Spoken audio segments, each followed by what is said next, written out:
Good morning, everyone. Good morning. All right, happy Saturday and welcome to the official seminar of the Florida Boxing Hall of Fame 2024 induction ceremony weekend right here in St. Pete, Florida.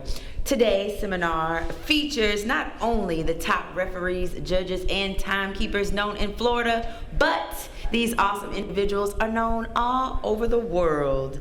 Led by 2009 Florida Boxing Hall of Fame inductee and world-renowned referee, Brain Garry, we're going to hear some insight from these individuals. Also, we're going to hear from 2020 Florida Boxing Hall of Fame timekeeper, Garry. We're also going to hear from 2024 inductee, referee, official, judge, all of it, Chris Young. Can we give a round of applause for our 2024 inductee, Chris Young? And we're also going to hear from a trailblazer and up-and-coming official, Michael De Jesus. So, at this time, if you will, please clap it up. Please welcome Mr. Brain Garry. Come on up. Make sure you all ask your questions, listen to the insight, and just overall be participants of an awesome seminar that lies ahead. Thank you, Don. One more round, Brian. One more round, yeah, thank you. Thank you. I probably don't even need the mic, but we'll go without it. Appreciate that wonderful introduction. I want to thank every one of you that came in here this morning, got up early because you probably partied up last night. We really appreciate your attendance. We hope that some of the younger fighters come, some of the younger people, and we hope we get some more fans. We're going to cover our three major topics today, and of course that'll be the timekeeping in the beginning. We'll talk a little bit about judging, and we're going to focus on the refereeing. We're going to have some live boxers here. They're going to come down and we'll do some demonstrations. First of all, I want to start off with a couple fan questions, and we'll get a picture out. There's a couple of pictures in your picture. Frankie Randall, get a pull of Frankie Randall. What are the first three rules of every professional or amateur boxing referee? And you guys stay mute, you're not allowed to answer that. What are the first three rules? The first three rules of every referee, amateur or pro? Frankie, you can't answer. Sir, Make yourself a little friend, so when it goes down, show me something. I'll help you. I've been my commands at all times. I'll help you. Safety. Safety. Safety. When you step in that ring, it's not about you. Nobody's looking at you. Try it sometime. Try to sell tickets and stand in the middle of a boxing ring with no boxers. Nobody came to see it. Safety, safety, safety. That's the first three rules. Some referees forget that. They are braver than the fighters. And you can't be brave. All right, second one. When is a low blow low? Referees can't answer that. When is a low blow low? Below the belt. Well, he says below the belt. Where on below the belt? Does it have to be specific? Say under the belly button. No, but does it have to be in the crotch? I would think so. No. No. It can be low back here. Back here, I've seen Foreman do it a lot, bend you down. And he did that to Alex Stewart twice and knocked him down the first round. Alex gave him the worst physical beating he ever had. Broke his nose. Both eyes cut and split his lip clear through. You guys remember that fight, Alex? I remember that fight. George fouled him twice and got 2 knockdown calls from the referee. Referee made a mistake. Right here. Okay, what's the next one? Is that what a kidney is? Okay, what are the referee's duties during the 1-minute rest period? What's the referee do during that 1 minute? Look at this ring card girl. No, get the scorecards. That's the first duty. Get the scorecard. What's the second one? Checking on the fighters. He wants to check on the fighter. Check the fighters. Take a look at the Police. fighter. You got a bloody nose? Let's take a look at that. You got a busted. Let me see that. How's this kid? How's your kid? Okay. The welfare, again, safety of the fighter. And then what's the probably last thing he does before the bell rings? He hears. What's he hear? He hears the Check whistle. his mouthpiece. 10 seconds. He's counting. Yeah. I look in the corner and go like this. I would go. Bite down. Let me see the mouthpiece. Number 2. Chris is pretty good about that. Chris gets right out in the middle. He holds those fingers up. Everybody at the ring. Yeah. Charles, he looks at it. 3, 4. Sometimes they're a little foggy. We got some pros in here. Sometimes you're not sure if it's a 4th, maybe it's a 6. All right, next question. How does a referee begin the opening of a fight? These referees know, but what is a fan here? How does a referee begin? He's in the center of the ring. He checks the 3 judges and makes sure they're not asleep. So Michael looks at me. Are you okay, Brian? He looks at the other judges, man. He's out in the middle. He's holding up the fighters. What does he do? Arthur McCann was the best. Check down people. He goes like that. He goes like that. I used to say, time! Only say that once. That's in the first round. Time! Motion them in, back out. Okay? That's what you should do. All right. Why does a referee checking to read my own writing? That could have been somebody. That could have been Jim. Guys. It gets bad when you can't read your own writing, too. Let's see. That's on The Ed. referee, I love Brian. oh, what's a referee do when a fighter turns his back? Say we're mixing right here, and all of a sudden, I just turn my back like that. Stop. Yeah, it'll say stop. Game's over. Fight's over. Game's over. I don't even have to be hurt. I mean, I'll have a mark on me, but I'm getting my ass handed to me or something. Or in the case of Roberto Duran, no mas. Tried to say he ate 3 steaks before the fight. No, he didn't do that. It was the 8th round. He was in that fight. Remember? He was in that. He was in that fight. He just stood. He was what I had. No mas. What was the referee to do? That's over. You can't force him to fight. Real quick. Oh, define the rule of posting. We don't use that term much anymore. Posting. Charles, you're probably good because you probably posted once or twice. Yeah. See what Charles just did? Charles, he reached out like this, guiding the guy. In other words, Spirit. you know, when you post a guy right here, there was a lot of guys that would do that back in the day. Foreman I'm not did that a allowed lot. to put my arm in my hand. Touch Foreman did that a lot.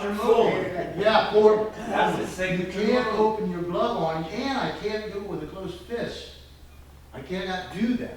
That's posting me. Russia's bad. Larry Holmes, bad. He did it too. Because I can move that head around, drop my right hand behind it, okay? Yeah, posting. You gotta do it fast. Gotta do it quick. Yeah. How many minutes are there? Oh, how many minutes are there in women's pro bouts? I'm gonna let a professional, world-class referee. And by the way, she just did her first title fight. Alicia Collins. What are the time frames for professional boxing for women? 2 minute rounds. 2? 2 minute rounds. Never 3? Sometimes we're trying to get it. Toronto fought 3 minutes, but right now it's 2 minutes. Professionally, it's 2 minute rounds. Amateurs, it's 3 minutes. Yeah, that's right.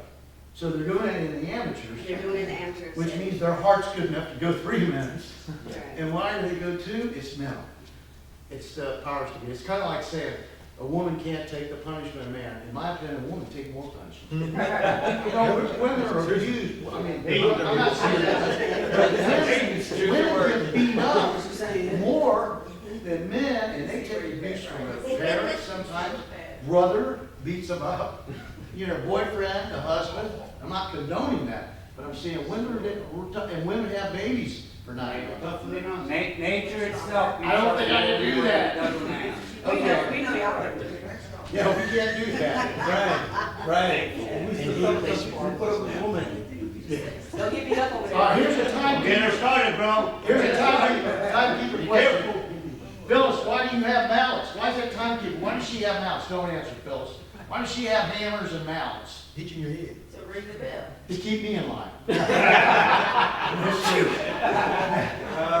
There's a reason. Now, remember, the last 10 seconds of the round, what's the referee here? You guys don't answer. What's he hearing? No, last 10 seconds. He hears that wood. And once the referee start doing it, their head, they go backwards. 10, 9, 8, 7, At 5, they want to get closer and closer and closer time, so they can step in between. These are all subtle things that parents do not know about, okay? That's why I wanted to bring them up. They're just some fun things to talk about. So now we're going to turn it over to Miss Phyllis, and Phyllis went in the Hall of Fame in 2020. She was a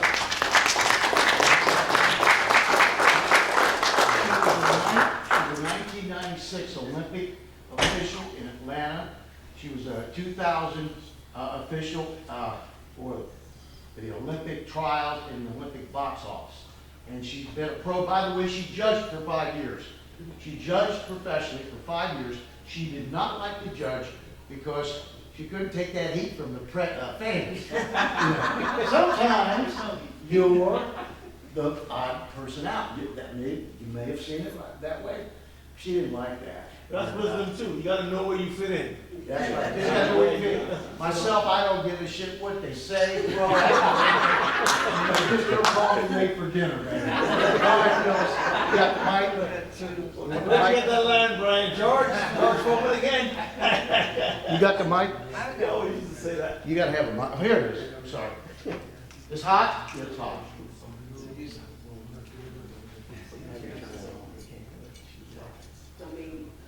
It's not hot. Just, it's not hot. Just gotta push it. I didn't get no sign, so I didn't. So you guys have it. All I have to take it off. Check. What? All right, it's hot? Hot? Okay. Go ahead. Well, first of all, okay, hello? It's almost here. First of all, as a timekeeper, you have to provide your own equipment. I usually have an electric clock here. I have my stopwatches in case I have to check to see what the time is if a boxer goes down. And I have another one in case my clock goes off.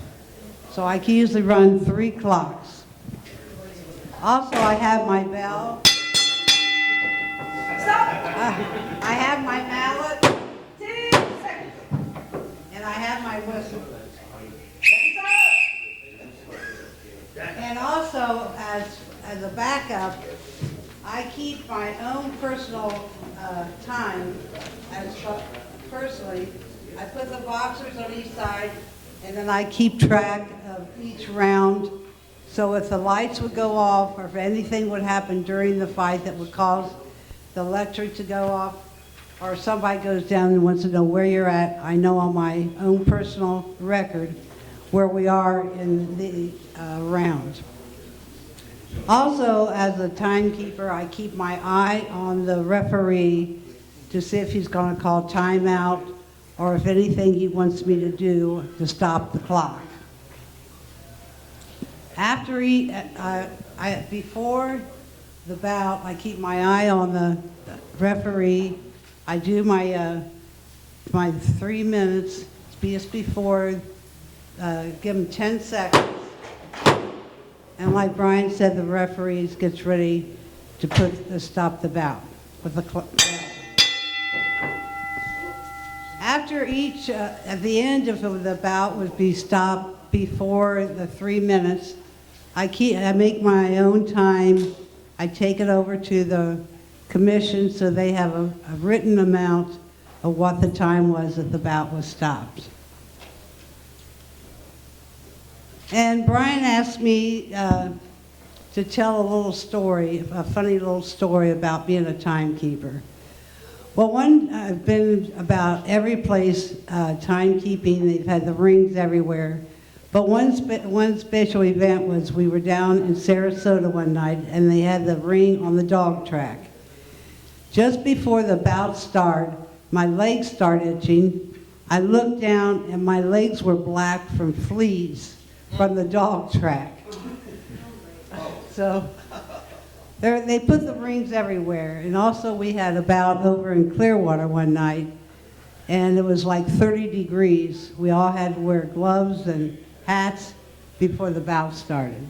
Yeah, that was at the Philadelphia Phillies Stadium. It was in January, and Michael Goldrush, and one of these that fought Rivera, and it was a 10-round main event on the pitcher's mounts where we put the, he fought Carlos Reveron from Puerto Rico. We put the ring up on the pitcher's mound, and it was like 36 degrees that night, and the wind blowing in from the north. I wore long underwear, and they wrapped the fighters in the corner in aluminum during the 1 minute rest period. And it took them about 5 or 6 rounds to get a sweat, and it went the distance. And it was an NBA world title fight in the baseball field. We did one in the Dodgers Stadium over Vero Beach, too. We good? Okay. Let's, we're going to just chat briefly about judging. I don't need this thing. Anyway, I'll just be quick with the judging. There are 3 judges in every professional bout. Now, in the amateurs, and Alicia knows this, there are 5 judges, okay? In the Olympics, there's 5. And when we did special dispensations, I refereed at the O'Connell Center. We had 7,000 up there, University of Florida, when Roy Jones and Tony Tarver fought when they were 16 years old. I don't know if you guys know that, but they were both outstanding, obviously, and of course they were competitive, and Roy from Pensacola and Orlando for Tarver. And they went 5 rounds, and it was a war. Now, the USA Boxing, which I was chief official for 12 years here, they gave them a special dispensation for 5 2-minute rounds. You guys remember that? Any of you older guys? When we did 5 2-minute rounds. You remember, Frank? Well, you were probably up there at the account for that fight. Okay, who do you think, how many think Roy Jones won that bout? Not many. 2? How many think the rest of you think Tarver won that bout? Roy won the bout on a 3-2 split, and we learned something that night about Roy. Frankie knows. Roy Jones never got knocked out till real late in his career. Why? He slowed down. These wheels he had, he was an Ali from the waist down. He slowed down, and that's how he got clipped. When Johnson knocked him out, almost killed him for 6 minutes, he lay there like that. He hit him right here left. Roy's laying on the road. She never saw Roy. So this amateur fight, Tarver could move, and so could Roy. Roy outpointed him, and it was a 3-2 split decision. They were 16 years old, and of course I don't tell you the rest. It's a good side-by story. All right, judge. What do these judges do? They can't move. They got to sit right here. They get criticized. They get criticized because half the fans are for the red corner, and the other half are for the blue. We had a recent fight out there in Pro Box. Very close fight. One judge had it for the blue, and I think the other 2 for the red. Doesn't matter. The fans went berserk, okay, because they see it differently. One is their cousin, their brother, their husband, and it's tough for a judge because the judge can't move. A referee can judge inside the ring. We had to do that here in the state of Florida for 2.5, 3 years. I hated it. Max and I had to go back to the corner and mark our card. I guess sometimes, a really close round. I had a knockdown blue, knockdown red, holding this, that, and I got to go back and judge that round. Hate it. So, when you're judging, you want to concentrate on the fight. He's a professional judge. And you ignore the fans, regardless if you're in their hometown. Like I was in Belfast, Ireland, and refereed a world title fight with David Quinn Kelly.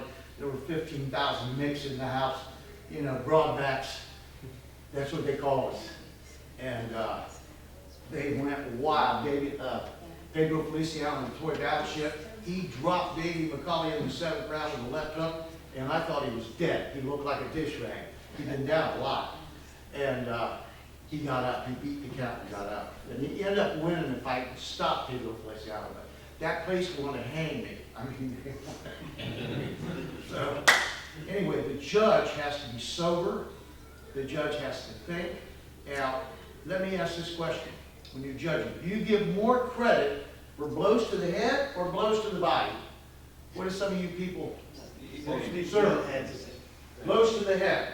Yeah, because they're more telling, but the body shots do more damage as the fight goes along. You see the evidence of that later on. He's very correct. But it takes a lot to get a body shot. To get a body shot in takes technique, It does. technical, and if they hit and then get out, I would give more points to a body shot. But that's just. Yeah, but here's the thing, in the rule book, it says that we, the judges, should be fair and square, whether it's a liver shot, solar plexus shot, under the heart shot, and by the way, how many know this, the judge? Stand there for a second. He throws the jab at you. Get your jab out here.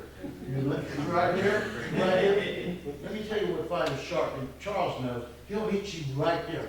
That's as close as his heart as you could get, or you'll do this. You felt that, didn't you? Right here? That's legal. And you'll see the pro, you know that trick. I've seen you do it, turn that hand, catch that right up in here. He was clutching, you see, so I had to get him out of that. That's right. Yeah. And the guy was blocking He's punches. sticking his hand out like that. You're judging the fight, this kid's catching him. He's picking, slipping, moving, bobbing. Guy can't hit him. Duran could stand in the pocket right here, and you couldn't hit him. How many ever been in with Duran close? He's standing in the pocket. All right? A lot of judges miss that. Lindsay, any comment on that? You're right. Yeah. So, when you're judging a fight, you're supposed to give equal scoring, both head and body. And George Foreman hit you in the body, you probably think you could be hit with a truck. And Mike Tyson, it'd be like getting hit with a truck. Marciano, now there have been great body punchers along the way, and Duran, good body punch. Ali hardly ever hit anybody's body. You guys watch his fights? Mike McCallum, the body smash. Chavez. Mike McCallum hit Roy Jones in the 4th round. The fight we did in Tampa, there was 18,000 people there. The first fight at the Ice Palace. November. It was November 22nd. 22nd, 1986. It was 1996 we opened it up. So Roy thinks he's going to knock McCallum out. And Roy just got right up on him early in the first 4 rounds. In that 4th round, McCallum hit him with a liver shot, and Roy's leg come out. One correction though, Roy never thought he was going to knock him out. Roy told me in the gym. Roy said, I'm not going to try and knock Mike out. Mike's too dangerous. Yeah. He said Mike was too dangerous. He said, even at that age, he's too skilled to try and knock him out. HBO fight, we weighed him the day before. They stepped on the scale. McCallum was 6'1" and made 175 on the money. Roy was about 5'11" and stepped on the scale. It was 174.5. What do you think they weighed the next night? Fighters don't answer. What do you think they weighed the next night? Cruiserweight, 180, 185. I can't. What McCallum weighed the next night? At 11 o'clock. 190. Before the fight. Yeah. He was 192. Wow. Roy was 186. When they stepped on the scale at the hotel on Kennedy, Roy was pale. He looked white. And McCallum was dark, was gray. They made that weight and they pumped back up. And as soon as they stepped off that scale, they grabbed 2 bottles of Gatorade. And then shot out. Okay? Now we're talking about medically going back to the weigh-ins in the morning of the fight because of this differential, that much weight gain. Roy was really fighting a cruiserweight. And Roy was fighting really a cruiser too. So, when you're judging a bout, should you be turning around talking to the fans? Should you ever talk? Absolutely. Absolutely. You saw that? Only if they're paying you. Green card. Only if they're wearing a ring card, girl. All right. Should you be looking around? Frank Skilbred was the best. How many remember Frank Skilbred? He was the mummy. I called him the mummy. Here's Frank. You could set a hot poker in his head. Like that. Never look at anybody. He never gave you any indication. Really good. Lindsay members, you remember him. Yeah. Really good. Okay, what else should a judge not do? He shouldn't be chatting with the fans before the fight a lot because that fan wants the red corner and that fan wants the blue and they see him. He's over here chatting. Can't do that. You can't be having lunch with him. You can't be drinking. Yeah, But Charles. they shouldn't, the referees and judges and officials still should not be out drinking and partying the night before with the promoters, but I have seen that. I have seen that. Referees and judges partying hard with the promoters the night before. We gotta focus on something. Ain't no Brian Harper. Only in boxing do they house the officials with the fighters. But in the NFL, in Major League Baseball, in the NBA, you do not do that. You can't be in the same hotel. And whenever I had a big world title fight, if I'd see like Tarver, kids I knew, I just shake it. Good morning. How you doing, Jeff? Shake hand. Same thing. That's the good morning, sir. Not sit with them, not talk to them, stay away from them because that's prejudiced. You know, if I give him a hug and all that.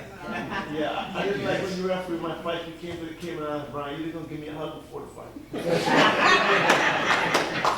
Okay, on judging, we're not gonna change the scoring. I think it's still, we're happy the way it is, you know, 10-point must. If there is a knockdown, so it's gonna be 10-8. You know, it's 10-9 or 10-10. Even rounds are discouraged. But in Japan, I don't know if you've done fight in Japan. The Japanese judge will sit here and chat with somebody, oh, come on, keep on, boom, all of a sudden, he doesn't judge, he judges 10 rounds even, and then turns around and concentrates on number 11 and 12. You guys, anybody fought in the Orient? Right, why are even rounds discouraged?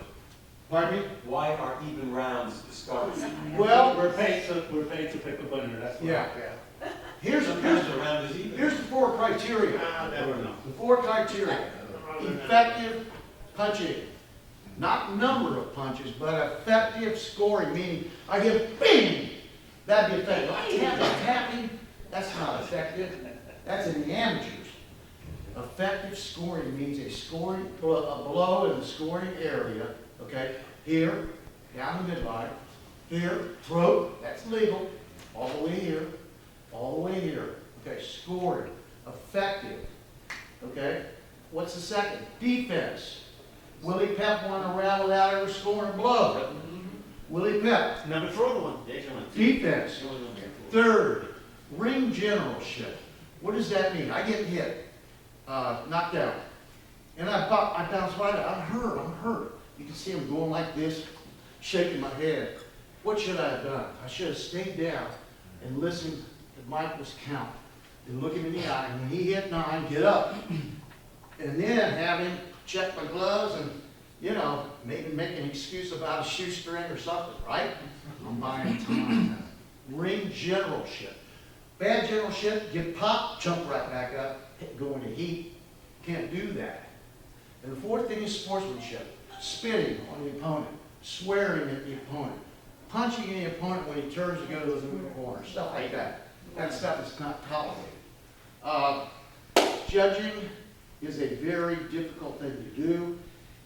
It takes 100% concentration like refereeing. Judging, you have to watch it down to the last punch because John Tate got knocked out by Mike Hercules Weaver in the 15th round. John Tate, 6'6", had beat Weaver like a red-headed stepchild for 14 and a half rounds. But what he forgot was Michael Weaver had dynamite in both hands, and he hit him with a left hook, and John Tate went down like a big red oak, face first and bounced. 45 seconds left. 45. I knew it was last round. And Mike Weaver won that world title fight. He hit him. So it's important, Judge, when you're judging that fight, it's not over till it's over, like Yogi said. And of course, we go back into the Chavez Taylor fight. The referee asks you if you're all right. Answer the referee. Because people criticize Richard Steele, but I still think Richard Steele, based on the rules, made the right call. He made the right call. Are you okay? He never You look in this corner. Are you okay? Referee jumps up the fight that time. You didn't answer the referee. You turn your back in the fight. The fight's over. Wasn't that Magic Taylor? Yeah. Do you know that he went to the hospital? He had a broken Everything was done. orbital bone, and he had lost, I think, a unit of blood. He swallowed his Down own. his throat. Swallowed his own. Fractured this orbital bone, so he's bleeding. I've had bloody nose, and you get a battle and be going down his throat. But he had to go to the hospital. Richard Steele, there was 2 seconds. Referee doesn't know there's 2. He stopped that because Chavez could have killed him. Yeah. Could kill him. I mean, he didn't know Chavez would have never got across the ring again, but he didn't know that. He's not the timekeeper. His job is the safety of the fighter. No, he did the right thing, the right call. You got a point? Well, the thing about it is Duva got up in the corner, and Meldrick looked at Duva, That's correct. and that's. Yeah. Okay, over to the referee. Got a corner. Who's the referee? Was Richard Steele? Richard Steele. Great job. He's a great referee. He got a Great lot referee, of great referee. Even the Tyson brought up first Yeah. fight. Yeah, I don't disagree with the stoppage. yeah, yeah. Those things happen. We're gonna turn it over now. Chris Young, your first demonstration.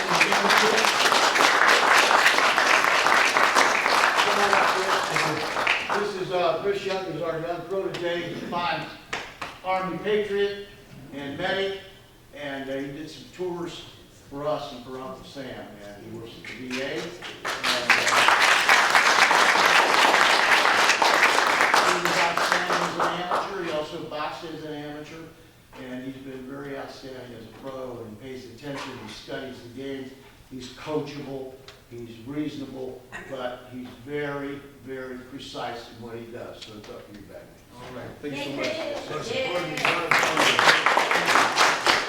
First thing before, as a referee, you have to be prepared, okay?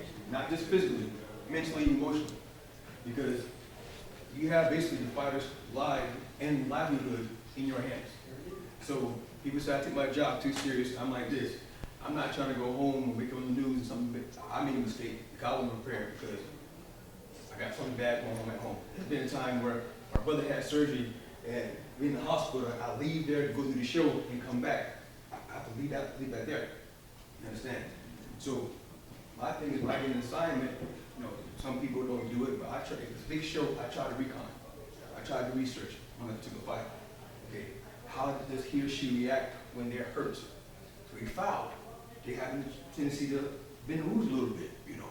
I try to look at that. So that way, if the person does happen to get hurt, the secretary or guy or event holds the deal, they come back. So you may give them a little bit more rope, just a little bit. So when I know we try to get to the arena, we always try to inspect the ring. Once we had a ring here, I would show you all. We try to look at steps, make sure the steps are sturdy. We try to make sure the ropes are tight, except for the bottom rope. Do you know why the bottom rope is looser than the other three? You might know.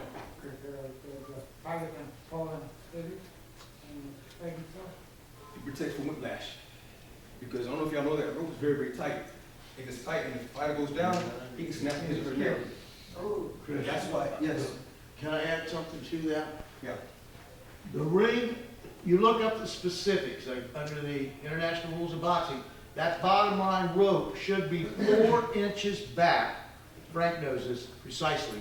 That bottom one is 4 inches offset. Whenever you do a world title fight, I will guarantee you, if it's HBO show, it'll be there. And that is to prevent what happened to Davey Moore back when I was young, when Davey got killed in Chavez Ravine. The bottom rope was out here, and his head hit it and whiplashed it. And that's, That was Iran. well, no, not that Davey Moore, the original featherweight champion of the world from Springfield, Ohio. Springfield Rifle. Davey lost his life in that fight, but his head whiplashed. So was it the blow that killed him? We don't think. Dr. Pacheco was working that corner. But that offset is 4 inches, and he's telling, and it's soft. Yeah. So go ahead, Chris. So we also try to, by your ring, we have the stays, the straps. That's to help slow or prevent the fighter from going outside the ring. Now, once we inspect the ring and hopefully get our good footing and get the whoever controls the ring to fix any deficiencies, I get a ball saying, hey, time to do rules. Okay. When I was young up and coming, I hated doing rules. I used to shy away from them. I'm like, when I hide behind somebody else, I don't want to speak in front of a lot of people. But I learned if you want to get to that particular level, you have to do rules. So we have a couple of these volunteers here, and we're going to demonstrate what we do in the back as far as do rules. Jimmy, set up. Normally in a local fight, it'd be everybody in the room. You have the cut man, the trainer, the boxer, so he's talking to everybody like that. On the championship level, you would have a private area. So normally when I come in, I would either have Tim or the Boxing Association. I'll introduce myself. Good evening, gentlemen. My name is Christopher Young. I'm being assigned by the Florida Boxing Commission to officiate tonight's fight. My number one priority tonight is your safety. I want you to walk out of here the same way you came in. Tonight's bout, if you knock down move is in effect. So if you have to get knocked down 3 times a single round, the battle's over. Doesn't matter if you continue or not. In the event of a knockdown, which is furthest with your corner until you stay there. In the event you happen to get knocked down, I'm gonna give you the count. Just do me a favor. I need you to beat my count. Don't look to the fans, don't look to your corner, look at me. I got a short amount of time to determine if you to continue or not. So if I ask you to walk towards me, please do. If I ask you to walk left, walk right, please do. As long as you have a steady gait, I'll let you continue the fight. Okay? If you happen to get knocked out of the ring, not onto the apron, but out of the ring to the floor, you have to count to 20 to make it back unassisted. Corners trainers, if you happen to assist your fighter, get into the ring, the bout is over. Okay? In the case of a serious knockout or serious injury that you happen to render your opponent unconscious, corners trainers, do me a favor, stay on the outside. Let the doctors or paramedics come to the aid of that fighter, because you know what comes ahead, injury settings do matter.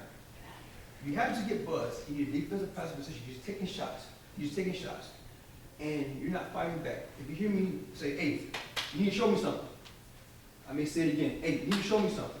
I'm letting you know I'm thinking about stopping the fight. So do what you gotta do to improve your position. Get on your bicycle, clinch, step back, take a knee. Let me know that you're still listening in the fight. Corner, you know your fighter better than I do. You think he or she has had enough? You don't recognize the towel. Just get in contact with your assigned inspector. He or she will me down, we'll stop the fight. Make sure you have 2 mouthpieces. In the event that the mouthpiece happens to get knocked out due to legal punch, I will call time for a little reaction. So the mouthpiece come out, don't look at me and say, hey, ref, mouthpiece. Round still alive, so please protect yourself. Okay, so the mouthpiece happen to get knocked out the first 5 seconds. You're gonna be fighting without a mouthpiece 2 minutes, 55 seconds, y'all going at it like that. Okay? I'll let you fight in the clinch. Okay? You can hear me say, hey, your hands are free, fight your way out. Do me a favor, watch your regular punches, watch the kidney shots, watch your low blows. When it comes to intentional fouls, I don't have to warn you to take a point. Because I disqualify you. Since y'all professional, I expect y'all to conduct yourself accordingly. When you come into the ring, I want to be able to see your belly button. Okay?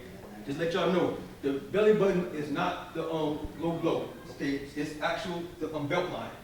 Okay? Where you see where my belt is at? That's the belt line. Okay? It's not the navel. That been changed a couple years ago. Is it the bottom of the belt line or the middle of the Boss belt man, line? no. Low. It's your hip line. Okay, it's your hip line. If you touch your Yes. hip Yeah. line, Yeah. and take an imaginary line, Yes, it's and we're usually across. about an inch Yes. below the belly button. Okay. So if my, Basically below the bottom, it's like below. so I will call everybody, this is belly button. His hips here, so I'm saying everything's good. Everything's up here is good. Okay, so if his punch is in here, that's fine. Okay, if it goes here, that's fine. If it goes below there, it's a problem. Okay. But you know that sometimes, as someone who wore those cups, sometimes you get hit on that cup, Mm-hmm. and it moves it across the ground. And you know, fellas, you know, you might feel it, but 2 seconds later, 10 seconds later. Oh, they don't have yes, it's like a delayed reaction. Yeah, delayed reaction. Yeah. Yeah. So, but when it comes to actual low blows, you got to 5 minutes to recover. Jealous. Okay, if you recover in 5 minutes, your bout is over. Okay. Corners, I tell them keep the areas clean. I don't want them to slip or me get hurt because you have to douse your fighter with water. I'm very mobile around the ring. If you feel like I missed something, I have no problem letting you know about it. Just be respectful. Once the event is over, you think you broke your hand, you got a bad headache, you get nauseous, make sure you get in contact with our permission, make sure you fill out insurance forms, or once you leave here, you know we'll cover. Do you have any questions? So any questions? Good luck, God bless. So once we get done that, we go to the ring. Okay, now once the fighters come out, what I do, you be ready for me before. All right. When they first come in the ring, first thing I do, I want to make sure the gloves are good. I want to make sure the padding is distributed evenly. Unfortunately, we may have some mistakes that happened a long time ago when people try to get in the bench. Okay, I try to make sure the seal's not broken. Okay, I make sure the cup, you know, some refs like they actually hitting the guys down there. I'm sorry, I'm not doing that. Listen, tricky key over here. And I make sure mouthpiece. I go over here, I do the same thing. You're right, ready to go, champ? So I want to see, because when I'm talking to him or her in the locker room, when I see this is the best version I'm going to see for health-wise. Because during a very long bout, the health going to deteriorate. Yeah. I want to be able to know, can he still comprehend instruction? Is his body still strong? Is still there? Or has it become listless? And because sometimes these fighters are too tough for their own good, and sometimes you got to be the bad guy, you know, and pull a windshield stoppage. So once we're done, since Mr. Garry behind me, I do it this way. And I was like, hey, Red Corner, you ready? He would say, yes, Blue Corner, you ready? Then I said, she give me the bell, and then they'll go commence boxing.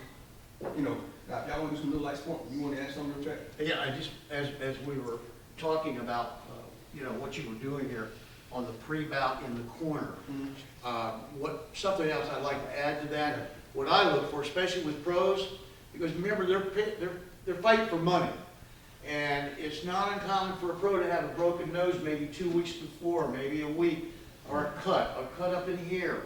So I come in close like this. I know Michael goes to the side. I'm right here. I start here.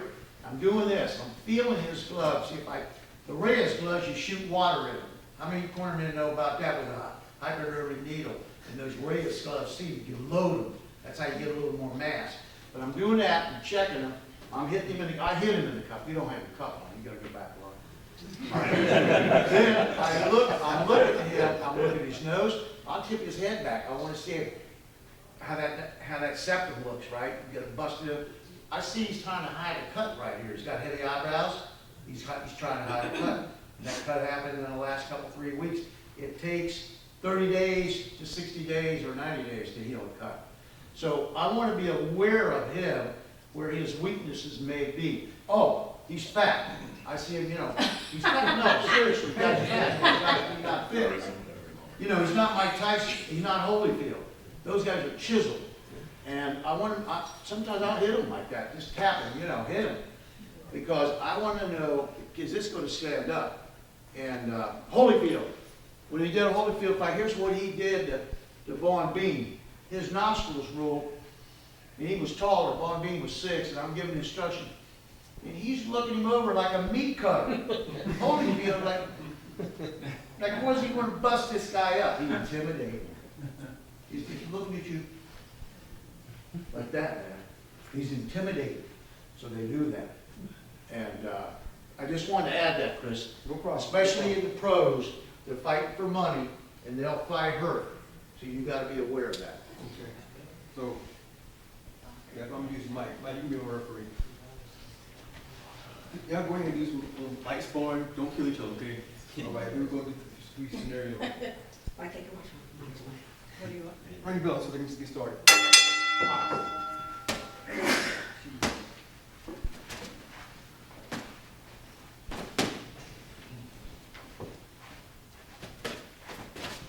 Come on, hit me. Yeah, you hear that? Stop playing with him. Come on, Ryan, come out. It's not real ring, so which one? Ooh, on you say yeah.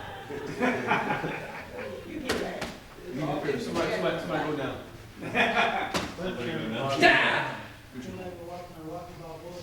Boo.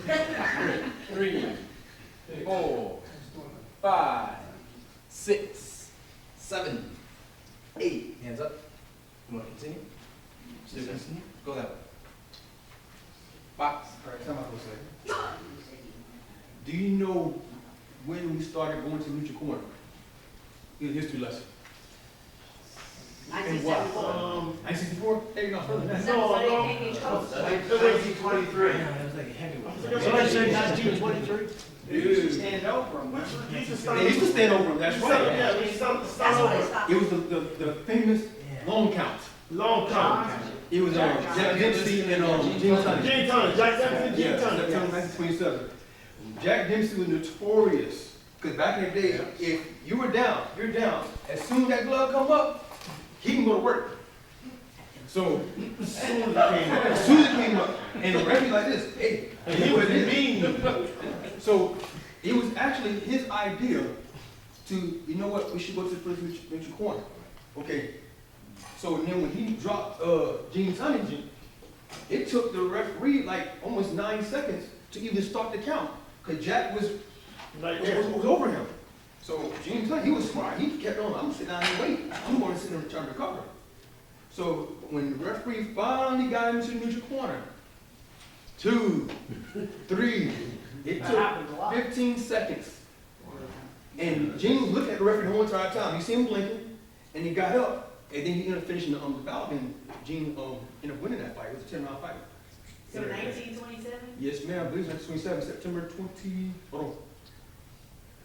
Let me check real quick. Yeah, September 22nd. Yeah. So that's how that came about. You know. Yes, sir. Chris, go back into your position. We're down on the knee. Go ahead. Get on your knees, Michael. Watch what he does. Wait, wait. This is proper. Why did he kneel down? He wants to look in this kid's eyes. He don't want to be up here like this, and my back's to the fighter. Why is he at that angle? Watch his head. Give him a count. 3, And watch his head. 4, 5, 6, Make sure he's in the neutral 7, form. Stay 8. there. Yeah, now it takes his time. And Michael's getting calmer and calmer doing that, by the way. He was very excitable at the beginning.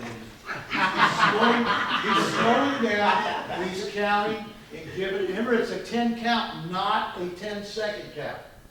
So, okay, not a 10-second. Now he's in front, come back around. Now he checks him again, wipes his gloves, Yes, sir. and now motions. Walk this way. There you go. Okay. I just wanted them to understand what you did. So, good job. Good job. Also, before that particular time, before 1953, it was not mandated that we had this in our count at 8 count. Right. As soon as he got up, it went false. We got about 5. Yes, so in 1953, the New York State Athletic Commission adopted the mandatory 8, but it didn't take till further, 10 years later, for the rest of the country to be able to adopt the mandatory 8. And it happened here, Miami, Florida. Floyd Patterson versus Johnson. Johnson. Yes, third fight. And that's when we started doing it. And both fighters both agreed that it should time help them out. Because in that fight, both of them got dropped. Both of them got dropped twice. So, and he also gave the referee an opportunity to reassess. At that particular time, there was some brutal knockouts and people that actually got really maimed because the amount of punishment they took, because the referee was there to obviously enforce rules, but he was more of a spectator. The spectator. Yes, go ahead. I want to add that when Marciano was fighting, and Marciano was 5'10" and weighed never more than 187 pounds, they were wearing 6 ounce. I got my first set of gloves were 6 ounce Rocky Graziano gloves. So we got a horsehair. 6. Marciano's fist that big. 6. Foreman was fighting with 8s. Now we're at 10s with the bigger guys. Imagine getting hit with 6. It's like a speed bag glove. I mean, it's brutal. That's your old MMA, you know, MMA, what? Yeah, little 4-inch. Go ahead, Chris. Yeah, we'll do another scenario. You go down. You hit him right down. Go ahead, Mike. Let's go. Now! Hold on. Did you go down before they? Whoa. What'd you do? Go ahead and spar. Then go. Then, yeah. Keep hitting out there close. Down! She's good. Go to the corner. You know, Time. Hit him when he was down. Get 5 minutes to recover. 5 minutes. What's he do to the timekeeper? What do you do, Mike? Oh, tell the time. All right, good. Call time. Let him get his 5 minutes. Okay. After the 5 minutes, let the doctors come look at him. Okay. If he can continue, if he can't continue, then I would deduct 2 points for him hitting him while he's down. Perfect. So this would be the mechanics that we would use. Okay, after I give him enough time. Okay, because sometimes you give him time for him or her to walk. So just walk. I'll walk with him.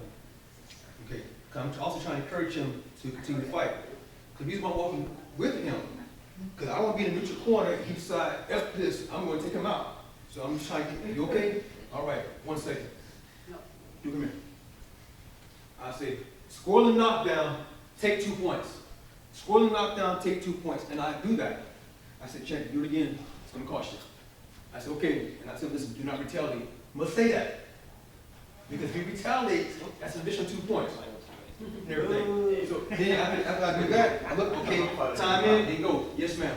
So you take the 2 points after you've asked him if he continue, or you take the 2 points immediately? I do it after. I'm asking about the parking mechanics. And the reason why I'm asking that is, what happens if you take 2 points, and then he says he can't continue? What Okay. happens If he can't continue this qualification, but I'm gonna take the point. After you tell me he can continue, after? Okay. then I'm gonna take the point. Then when he punish him, and then punish him again. Double jack. Okay. Yes, sir. Michael, or Chris, he can, with his power, with your power, terminate that fight automatically if it really, like with Montel Griffin and Roy. That can be terminated because this kid was hurt so bad. You know, he really got clocked. He's on campus, he got clocked.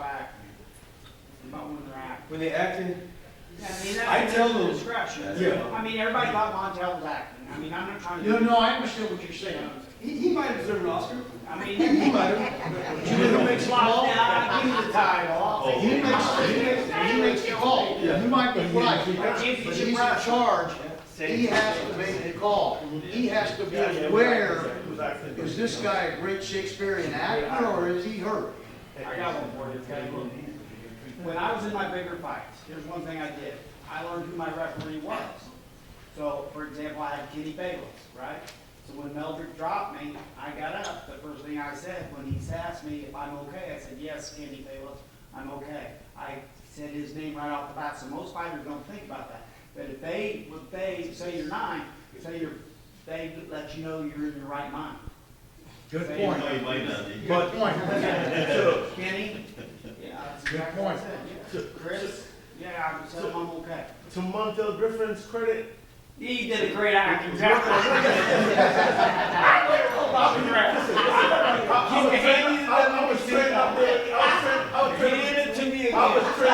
I can read that. Tell it again. I was trained defensive corner with Roy at the time. He's way ahead of me. Roy Jones had amazing punching power. Roy Jones punched like I had. He had amazing punching power. Yeah, I know. That speed that he punched with was incredible. So there might have been an act there, but I believe he was hurt too. Yeah. But I believe he just took that chance opportunity. A little more, but he wanted to quit. He wanted to quit, and he used that. You watch basketball. That's what it was. He opened the door for him. He knew he was good. He had to get up and go down and quit. But he didn't. He didn't flop. He decided to quit. Hold on, I got another question. The scenario where he's down and, you know, the boxer, let's say he didn't intentionally hit him, but it's so close. Like, how do you decide whether or not to deduct that point or give him the benefit of the doubt? If Can we you're do a top. scenario? Okay. So, to answer your question, you guys get down real quick. Right? And this is how you can tell. I want you to think about hitting him and then hit him. So, pretend like you're gonna hit him, and that's intentional. Now, get up, throw some couple punches, fall, keep throwing. At that time, yeah. That's not intentional. It's through the thing. So even though the rule book says that we have to take 2 points, it's kind of like that letter of the law and the spirit of the law. Does he really deserve 2 points if it was during the action? No, might take 1 point. I know what the rules say. Does he really deserve it versus him really going at him and then hitting him? That's intentional. And plus, I'll take 2 points upon the damage of the blow. Now, this time when they're going to the corner and they're getting body shot, he finally goes down and like a tie, you're not going to fault him for that. Yeah. It's like a punch at the bell. It's legal. Same thing. If he happens to go down, now he's sitting there thinking about it and he does what he does, then I got to get him. And then we have a problem because it's intentional. You know, right now we're calm minds, and in the heat of the moment. Yeah, heat of the moment, yes. Heat of the moment. That's it's a whole different mindset when you're in the heat of the moment. That's all I'm trying to say. Now we're rational. We're all. But when the heat of the moment goes, he really does hit him. Yeah. But you can tell an intentional Correct. and an unintentional. Because the intentional always has a pause. So basically, I'm here to hit Michael, and he's back, oh shit, and he's down, and I go, bam, that's intentional. Well, after you hit You know, and if you take that pause, one pause for me, that's intentional. Because you can look at him, you thought about it for a second, and then you hit him, that's intentional. If we're going and he goes down and I hit him, oh shit. All right, I didn't mean to do it. It was just what it is. But intentional is always a pause and a hesitation. If there's no pause in it, you didn't intentionally. And I will take it. I'm gonna give you- Chris don't give it. Excuse me. Everybody in here knows, we knows, everyone in here knows whether or not it's an intentional shot or unintentional shot. We all know. Let's be real. Let's be real. You know whether or not it's intentional or unintentional. Let's not play games with this. We all, especially if we all have been boxers or fighters, we know for a fact what is an intentional shot is what and what is unintentional. So let's not play games with this question. Let's be Right, but realistic. my question was about the point deduction. Now, and Yeah. you know whether or not the point should be deducted or not. Okay? What you're doing right now is playing games with the question. With the question. The fact is, you know the point should be deducted, okay? And you know whether or not it should not be deducted. Let's not play games with it. It's a fact. The point should be deducted. When the guy is intentionally hitting the opponent when he's down. And you know that the person has done it intentionally. You know your guy has done it. Stop playing games with it. Fact is facts. End story. Thanks, Chairman.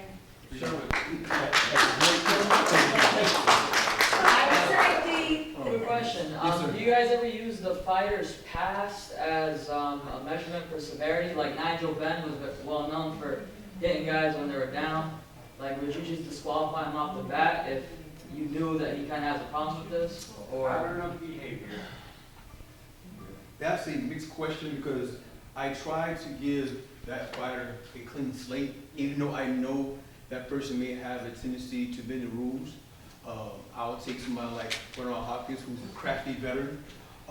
He may flirt with the line a little bit, and I will let the person know while I'm in the locker room. Now, if I have someone on watch, I'll call in the ring and everything. But I don't want to tilt the scale, if you will. Okay, he has a tendency to foul, so if he foul one time, I can take a point, and he happens to foul, not to take a point. Because my job as an official is not to be the police officer, if you will. My job is to be a fight manager. That's what I'm doing, managing fight. You know, it's about y'all two. You know, my job is to enforce the rules and ensure that y'all ain't taking unnecessary punishment and everything. Yes, Mr. Gentile. He said, call him. Yes, sir. No, I want to, his question is really good because a lot of times if you're doing a title fight, Yes, sir. if you go to the dressing room, Oh, yeah. those people in the dressing room, Yeah. the coaches and trainers and the fighter will tell you about the other fighter they're going to Yes. fight. Yeah. And it Oh, may yeah. be them that do the foul. Yeah. They want you to Yeah. think that the other guy is the guy that does it. And You tell gotta you watch something. him, he hits behind the head. That makes me so angry when they do that. Yeah. Because what you're trying to game the referee. Yeah, so you And just what tell you him, do, hey, I'll actually call what it you when I say, see you it. help yourself. Yeah. Because now I'm like, I call it when I see it. I call it when I see it. Yeah.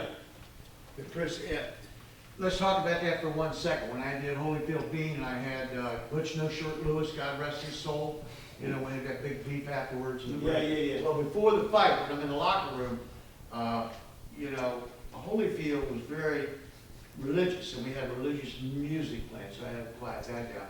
And Butch is in a tuxedo, no shirt, like normal, sweating like being in a Mississippi election. Sweat from an air conditioning in the dome, he won't shut his mouth, he's running his mouth.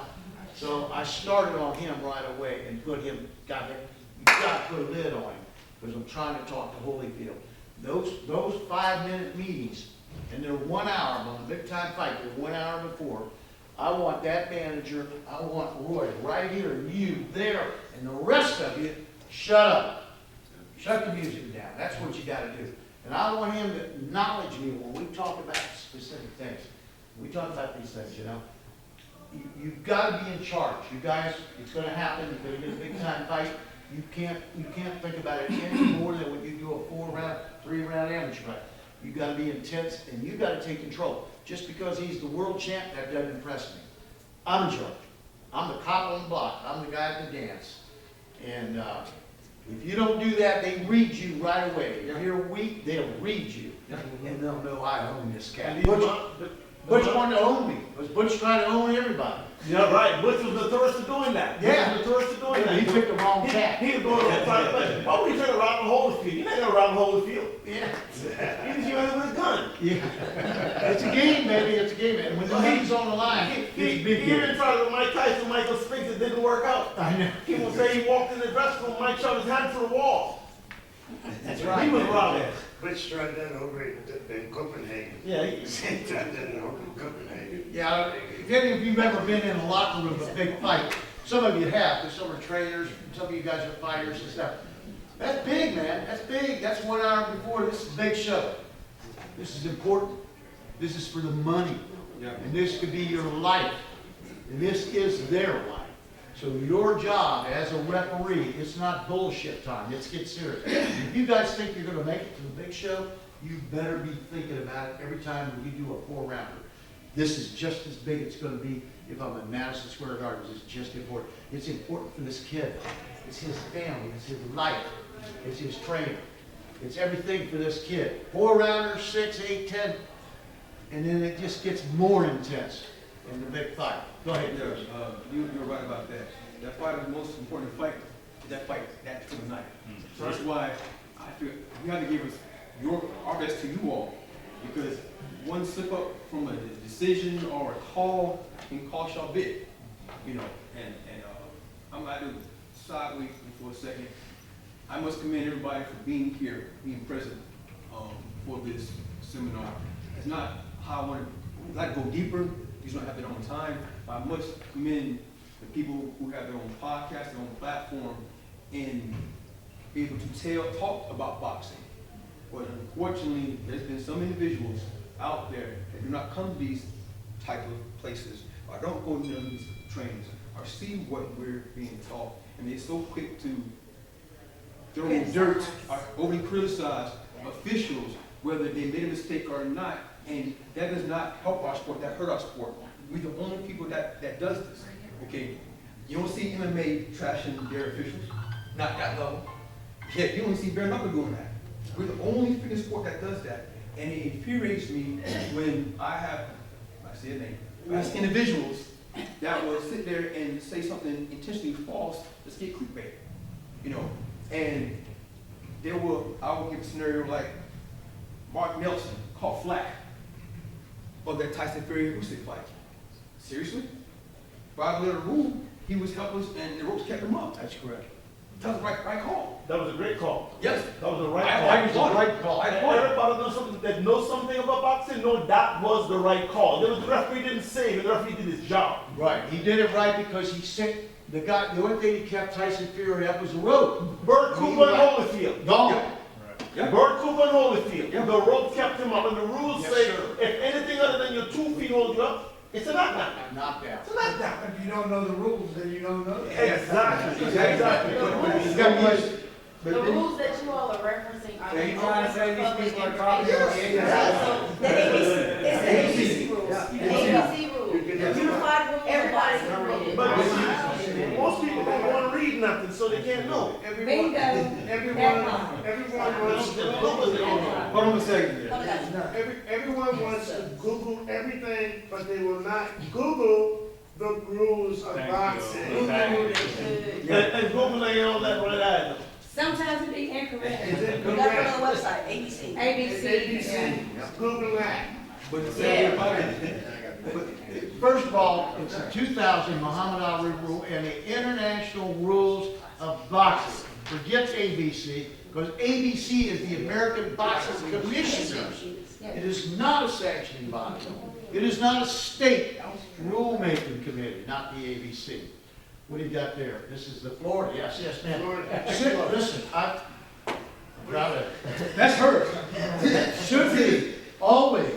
I jump on their asses all the time. Did you read 61K? 61K, this is what they live by, under. Because when we go to court, I've been to court, and the judge, and the jury, and the attorneys, and they ask you, Miss Collins, tell me about 61K. I plead the fifth. I plead the fifth. I plead the fifth. Anyway, that's important, man. So No that's what I was gonna ask. So yes. the ABC may not be for international rules, but for the 50 states that are inside the United States, well, and Hawaii, it would be Yeah. that all the states are basically following that Yes, ABC. right. See, because the guidelines, Because everybody yeah. happens to follow the unified rules. Right. So those are the rules that we, that we go by. But the question I had Yes, is, ma'am. when it comes to international, then, like, are we in a time period where more and more countries are now following that ABC standard? Because it follows the Ali Act? The WBC, WBO, the IBF, WBA, and the IBO all follow the unified rules. Doesn't matter where I'm at, it's unified rules. If you ever go to the ABC convention, on conventions, Yes. they're there. Mr. Gentile is actually on the vice president, doing the directors on the ABC, Southeast Regional, right? So the answer is yes, Yes. basically Yes. everybody is following it. There is an exception though, Chris, just in case you don't know. Like when we did Africa, Yeah, we went by the Benghazi. WBA rules, yes, not unified rules. yes. So there's an exception internationally, from my understanding, is that you use whatever sanctioning body, what their rules Yeah. have said. So just, Chris, Yes, sir. one thing, at one point, not every state follows the ABC No, rule. no. Just like, for instance, Florida, the ABC doesn't recognize the 3 knockdown rule. we No, it do. doesn't. We do. Florida, Three yeah, we do. knockdowns, the fight's over. And some Yeah. ABC don't recognize that. A lot of people don't do the 3 knockdown rule. Now, if the belt's on the line, just wait. Well, yeah, Yeah, yeah. yeah, world title fights, naturally, the 3 knockdown rules win, but not on regular fights. Except the WBA. 5 minutes.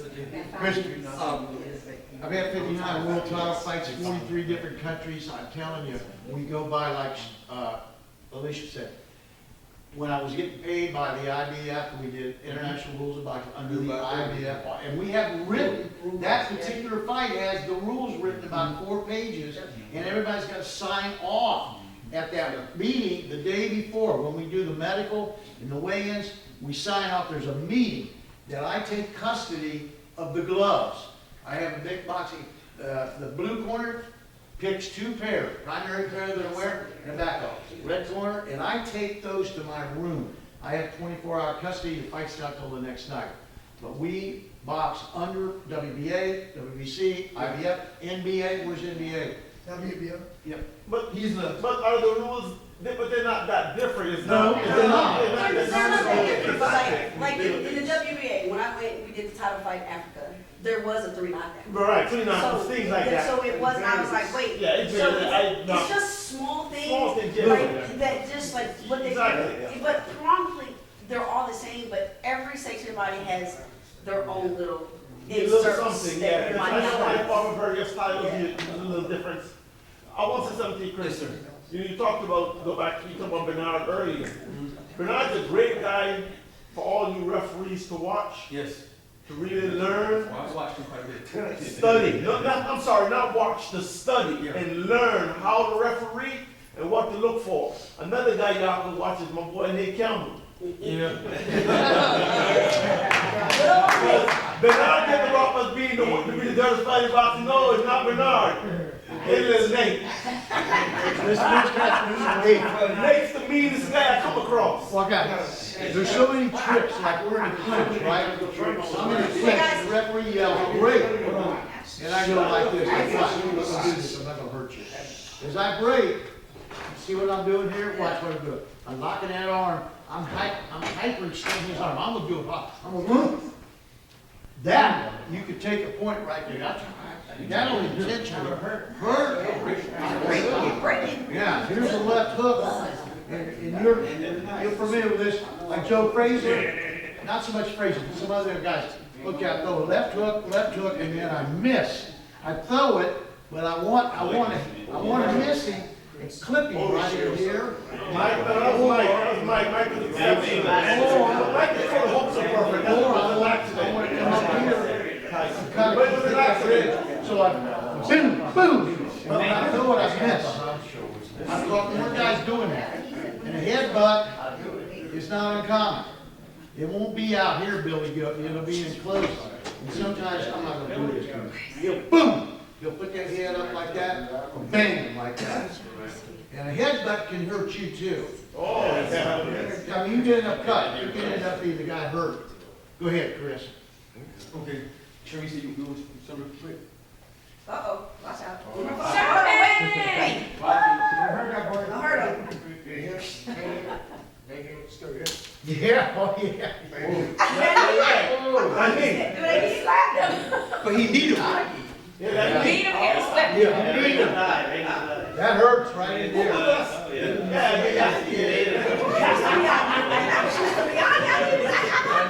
Nice training.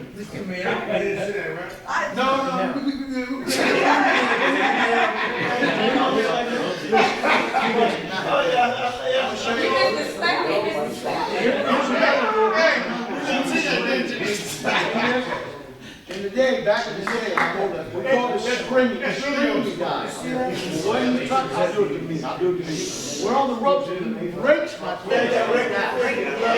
mean, he's not doing hard now, he'll break the guy, that's screaming the guy. Yeah. So you catch me, man, and that hurts. Yeah. Okay? So that's on Reyes gloves, the reason the Mexicans like the Reyes gloves. We got any Mexicans in the room? Yeah, that's the next go. Oh, yeah, keep it. Hey, look at a Reyes glove. There's a seam that runs hard and comes out and rolls out. It's right there. And they'll what they want to do is hit you on that bridge and rake that. Bam! And try to bust you right across that, where that bone is. That Reyes glove. And then they shoot it with water too. There's a seam in there. What is, hey, this is why I asked you a question. You ain't got to give all those. What is the number one thing that a referee job is? What's the number one thing? I asked for a big Ask that question again, please. What is the number one rule as a referee in the ring? What are we, the number one thing that's foremost in our minds when we're in the ring? Why enforce the rules? Yes. And the reason why I ask that, because why we got some folks that like to say other things. You don't talk about me. What was the question? Safety. So why they say other things? This is the most thing as a referee. In our profession, no. Stop it. In our profession, we have to have continuing education. Okay, you can't sit on your laurels of what you did a long time ago. Okay, I'll give you a quick example. 20 years ago, if anybody was training CPR, it used to be 15 and 2 compression to breathing. Things have changed. So we have to change with it. That's why every 2 years, you should at least go to training every 2 years. But people like Mike and Efron and Mr. Collins over here, we go any chance we get, sometimes 2, 3, 4 times a year. Because we want to get the latest information. Because once you get to that level, you can't sit back. Because think about the fights from Gotti and Ward. You know, there were times in that fight couldn't even stop. You can honestly sit there and say that. You can't referee that fight the same way today. You can't. The way it's overseas of us on referees and judges, that fight should have been stopped. The fight was either you stop it too early or it's too late. So you can't try to find that's one of the difficult jobs that we have as officials is knowing the perfect time to stop the fight. Right. And when that person know it, he's had enough. Can't be able to. And it's hard. I'm not even lying to you. You know, but you have to feel it in the ring. That's something that I cannot teach in class. You have to actually experience and smell it. Sometimes a fighter wants to quit, but he won't say it. But you look in their eyes and their body language. Now, there are times the fighter tell me, "We're gonna stop the fight." What? Stop the fight. And I stop the fight. Man, why you stop that fight? I got home. Hey Tim, you know what you said, right? I'm telling you. Because they're trying to save face. Or they'll quit in a way like, hey, Chad, you want to continue? I'm asking again. Since you beat the count, you want to continue. I'll let you ride. You know, yes, sir. Make sure you don't ask the coach if his fighter's okay. No. He's fine. Chris, anyway, he's making very good points. Now, a guy like Jerry Query, he wouldn't quit. You got to beat him up, put him in a hole, put a lid on it, and stand on it. He throws, same thing. Holyfield, same thing. I seen Holyfield light heavyweight and cruiserweight, man, he took some beatings. Dwight Muhammad White. Oh, great fight. Warrior. Foreman, warrior. Ali, warrior. Frazier, don't want him on your dance card. You have to save those guys. They are not going to go, are you okay? He ain't going to do that. That is not in his vocabulary. And here's a guy right here just walked in, Cornelius. Yes. Both sides.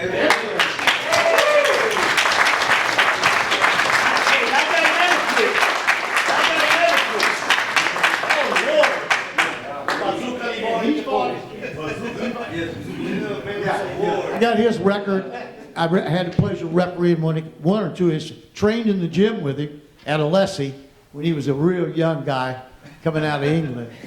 Anyway, a fighter like him, a fighter like Chavez, their heart, man, there's not. You got to save them. You got to save them. They're never going to say quit. He is not going to say quit. Ali's not going to quit. Or they're not going to quit. So you have to be the power, and you got to make that call, and that's a big money call when you make it. Yes, sir. I want to also piggyback on what was said earlier. No, I'm not saying that. Harvey Doc. Hey, stop that. I know he got received flack for, I guess, how he officiated the Garry Seminar and the Henry fight. Yes. Some people complained about that shot that was hit on the break. I have a problem with taking that point because the intent was there. I'll have to warn. It was a good shot. Now, if you would have jabbed him, all right, champ. Show him what happened. Show him what happened, Chris. Go ahead. Show him. Let me see.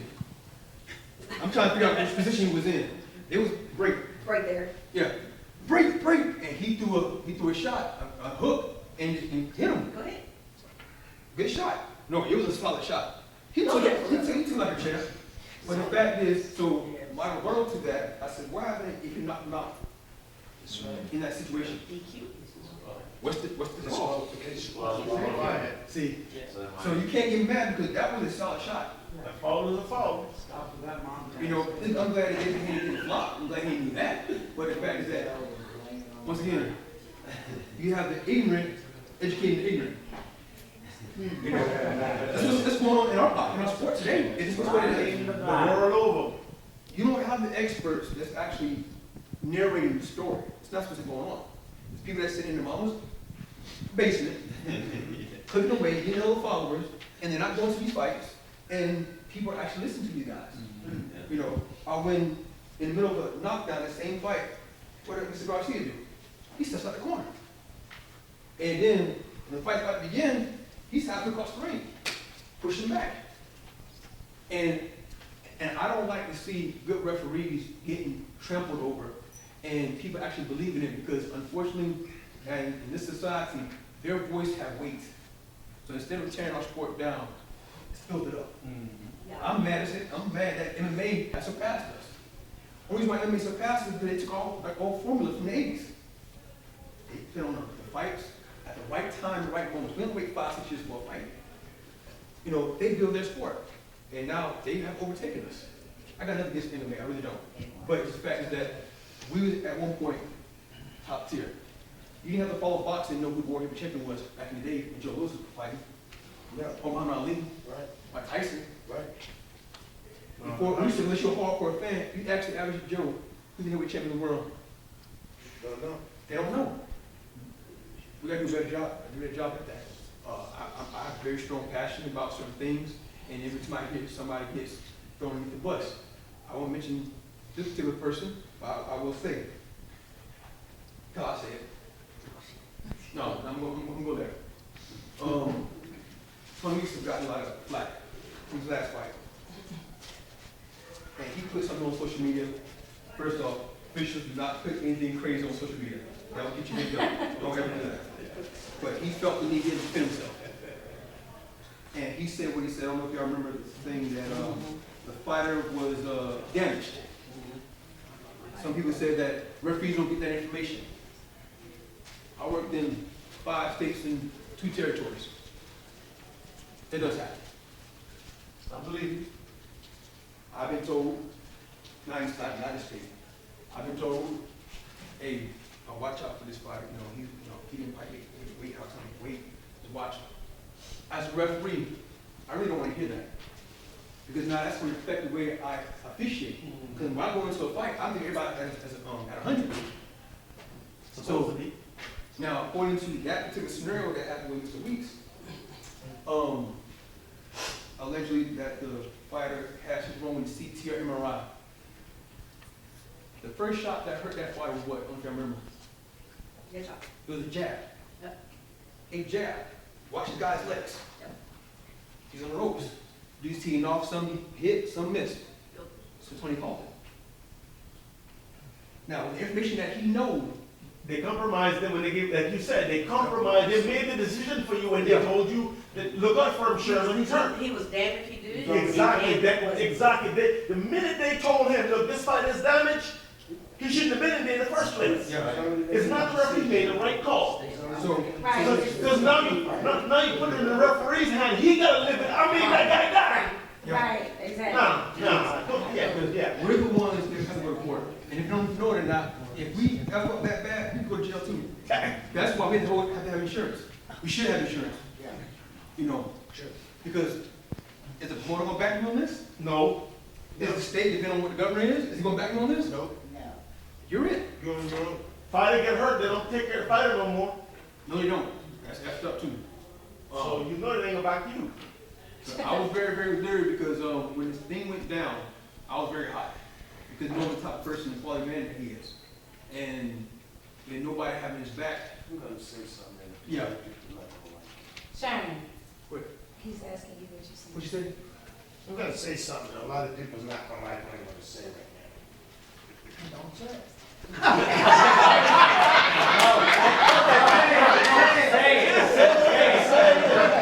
Sometimes things need to be said. And the person that just said don't say it, frankly, I don't give a damn. But you know me, for those who know me, I'm gonna say what I have to say. Here you go. Let's go. The fact is this. If you take a fighter and you treat them as if they were your own child, because when you put your own child in a situation that is harmful and their life is at stake, I would not put my own child in a ring that would put their life at stake. So, for the way I look at it, when I put a person in the ring, I will not put a person in that ring that I feel that their life would be at stake. I've been fired twice, because I've stopped fights where the fighter thought they could finish the fight, and they were getting the crap beat out of them. Did it bother me to stop that fight? No. Because I knew there was no way in the world that they could win that fight. There was not a snowball chance in hell that they could win the fight. They didn't have the power, they didn't have the knockout punch to win it, nor did they have the ability to win it. And that's as a trainer. And that's as a trainer, and as a father. I wanted that person to go back home to their wife, their children, as one. I am not going to live with that on me. That you make a referee's job easy. Thank you. Boxing is Thank you. I'm gonna let you help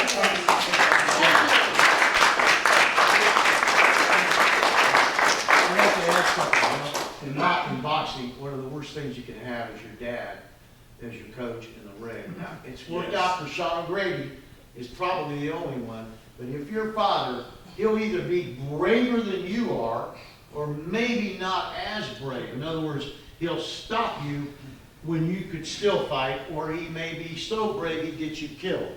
So in relationship to what you're saying, when my son boxed at the Naval Academy, I would work with him and take him to the gyms, the tough gyms and stuff when he come home on Liberty or something, put him in with the pros. But this was not a competition, and I wouldn't have worked a corner in competition. I wouldn't have anything to do with it, because I want a person that's objective.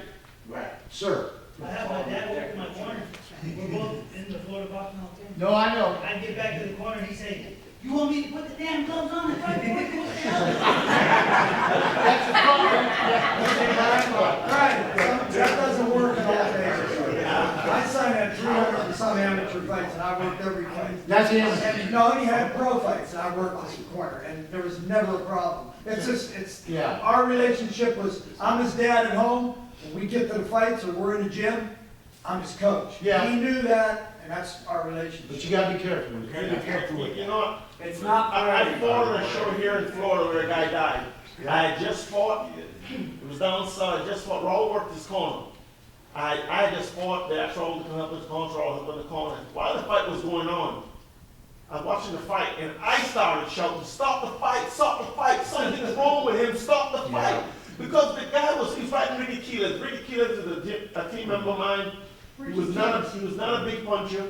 But all of a sudden, the other guy was fighting right here with him. And the guy he just fell. And I just kept telling him, "Stop the fight, something's wrong with him." And one of the officials, I don't know if it was a judge, someone looked back behind me and I said, "Stop the fight, something's wrong with that guy. Something's wrong with that guy." Around us, they stopped the fight, right? No. We got back to the dressing room, and the guy was sitting in the chair. No, did it go the distance, I'm saying? It It went the distance. It went the And then he distance. went to the dressing room. And the guy was in his dressing room. He was taking off his boots, and I was cleaning my end swell up and cleaning everything up. And I noticed the guy, like his muscles were relaxing. You know, what I mean, he was just melting in his chair. So I went over and I said, "Hey, are you all right?" And the guy leaned over and vomited, just threw up.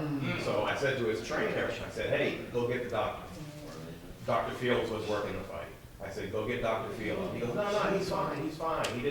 He had a big meal before the fight or something." Can't keep his lunch down. They make a joke of it. So the guy, all of a sudden, I was looking at him, and the guy just basically was, passed out in his chair. So I screamed at him. I said, "Go get Dr. Fields." Dr. Fields came in. Dr. Fields looked in his eyes. He goes, "We gotta lay him down." I grabbed him by his arms. We laid him down. They went and got oxygen. They put him in an ambulance. 2 days later, he was dead. That's another reason. And he was a 26-year-old guy. Guys need to make sure that you have people in your corner 10 minutes. that knows what the hell they're doing. Because the initial role said to the guy, "Man, go get the doctor." He tried to laugh and said, "Oh, can't keep his lunch down. He had a big lunch, can't keep his lunch down." Those seconds, in my opinion, They maybe matter. gave him a chance. Yeah, they matter. But I found out later that 2 weeks prior, he was knocked out in sparring. So that was another, mistake that the trainer made. Yeah. And sometimes guys do grift because I think it was one day I was at the gym and there was a guy there sparring. All of a sudden he disappeared, went to the dressing room, Angela Dungy's gym. And they found him when I left. They said, "Charles, he died. That guy was in the ring sparring, he died, but shouldn't have been sparring." So sometimes guys have to be protected from themselves. Yeah. And that goes to the fact where we, as trainers, we need to put something in order to make us better at what we do, which makes these gentlemen's job a lot easier. And ladies. And ladies. And ladies, excuse me. I mean, but that's the point, is as a trainer and a team around them, they need the education on what symptoms, what signs to look for. Because you don't have to wait for our officials to say. It affects everyone. It affects whoever was there. Yeah. Trust me, it affects you. Well, look how he remembers And that story. And it's how it sad comes because down. Yeah. you, sir, you need an award because there's not a lot of trainers that I know that really put their fighters first, right? So they know if their fighter was hurt and they still put them in the ring. And for you not to do that, I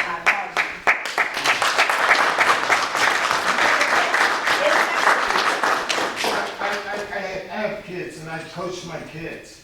And my daughter was one of the star players on a softball team, and I pulled her out of the game just to prove a point when she was screwing up and benched her. And everyone thought that she should be in the game even when she was screwing up. And I was sending a message then. But my thing is this, is that we as trainers, I call it there's three levels. There's coaches, there's trainers, and then there's teachers. Those are the three levels, okay?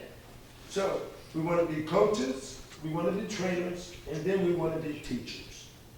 And that's what we want to be, all right? And that's what's going to make us this, what we call our love boxing, better. It'll rise above all the other sports that we are better than those other sports and bring it back to where it was.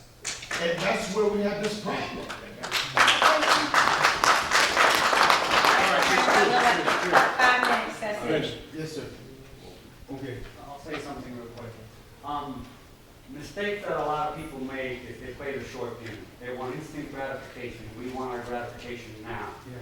In anything in life, if you want to succeed, you got to play the long game. That's right. You got to invest, whatever that investment may be.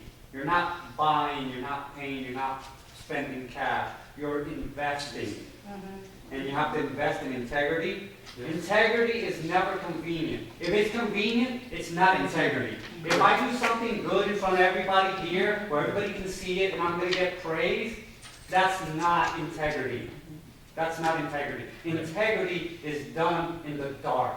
When nobody sees it, when nobody appreciates it, that's when integrity happens. So we all have to make a commitment to play the long game.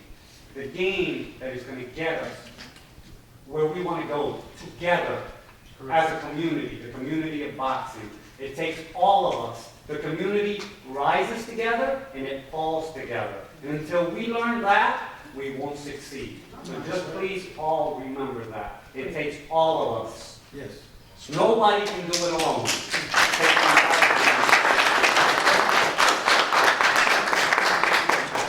I want Chris to demonstrate the low blows. We don't want to waste these guys' time. Come on. There are low blows and then low blows. Step over here. For instance, the guy, come on up here, come on up here. This guy's losing the fight. He's getting the shit kicked out of him, all right? Pardon the expression. And, all of a sudden, this kid, are you right-handed? Yeah. You're right-handed. Okay, so he throws a left hook, but it lands here, right here, and I, the referee, am over here, and this kid, Opposition bad. this kid getting whipped, but he goes down because he knows that's an opportunity. Here's what I do. Some of you don't do this, but I know there are judges I can trust, judges that are paying attention. Prior to the fight, I may say to him, LeBron, if I'm in a position where I can't see the blow, I'm going to have a quick glance to you. Do that, it was illegal. Or do that and look away, it wasn't. Just that split second, because I am not capable of being everywhere. And it's always the kid that's getting the shit kicked out of him that will go down even if you hit him back here. But the guy that's winning the fight, this kid's going, he's winning, and he throws an errant, hard, low blow, not intentional. It just hits him right in the groin. This guy didn't even blink. You ever notice that? Because why? He's wearing that good cup, and he's winning. He ain't going down. So, as a referee, be aware that you're not always in the right position. You might have a little help, but you got to have just a blink. I got to look at him, just a nod this way, and look down. Because these fighters will try to fool you, man. They'll try to fool you. These amateur kids don't know that trick yet. There are tricks. And, you know, you might want to add to that, Chris. You've had those episodes. How about the line, the new rules on where the line is? What about the line? So, this is where the gentleman's belly button's at. Okay, I ain't trying to fill in chat. But the hip line is where the low blow is at. So his hip line is here. So everything up here, I consider legal. Okay. Now I tell him in the back about your trunks like Steve Urkel, I'm gonna call like I call it. You know, I mean, I like where I piece the line is at. So you have a way up here. Some fighters have done it. Like, I'm cut too high. So if it cuts too high, I'm calling the ring. So, since his belly button's here, he's good from up here. Anything down here is low. So, and I do it. Did you guys see that? That's not where everybody is saying. So, this is what you're doing. I'm not trying to do it. Yeah. Okay, so his hip line is here. So we can clear everything up. Because a lot of times I can see your hip line because men, we sort of bulge a little bit here. So I'm looking, I see that going, all right. And then I'll call it. So I'll let his trainer see it, I'll let another fighter see it. This is good, this is good. So we go do our job. So I don't not the hear belly anybody. button, guys. It Yeah. is not the belly button. It is the pelvis bone. Yeah. Well, not the pelvic bone. It's Well, here. yeah, It's here. well, you know, My the belly line. button's here. The line. My belly button's here, but here, right So here. everything from here is good. Ain't touching Right in there. And it's on the waistband. It's on the waistband, okay, it's still good, still good. Any part of that's above that line a little bit, it's still good. And, body punchers are gonna do that. Guys that work the body are gonna once in a while hit a guy. And of course, the guy moves. Say I dip, and I dip, the target was here, but I dipped into it. Right. You gotta be judicious when you Or make it. sometimes the fighter will grab the person behind the head Right. and bring him down. He's swinging, Right. punch the trees low. As he comes down. You here know what? like that. That's not a low blow. Because you caused it. Right. Yeah. You caused the foul. That's on you. You It's not pulled on him him. down. Yeah. Just like Ali did Fraser 17 times, but look at the film. All three fights 17 times around. Come here, Chris. Ali pulled it down, pulled it, and hit him in the face. And hit him in the face. Of course, you know Joe, you catch a lot of it, but you can hit Joe with a bat. I mean, seriously. You can hit That Fraser is with a why bat. he was smoking. But that's illegal, and no referee ever had the balls to call Ali. Never called him. When I went to China with him in '93, I told him, Chad, I'm taking it, man. I would have called him. Ali was intimidated. Ali could intimidate. And you can't let that happen. You young referees, just because it's a big time name and a big time champion, you can't let them break the rule, right? They do it. We're going to try to intimidate you. Charles would do it. Although Charles was clean. Charles was clean. Yeah, right. How about questions? I don't know what you asked. I would love to keep on going and everything. I want to thank Brain Garry, Mr. Jesus, two gentlemen here.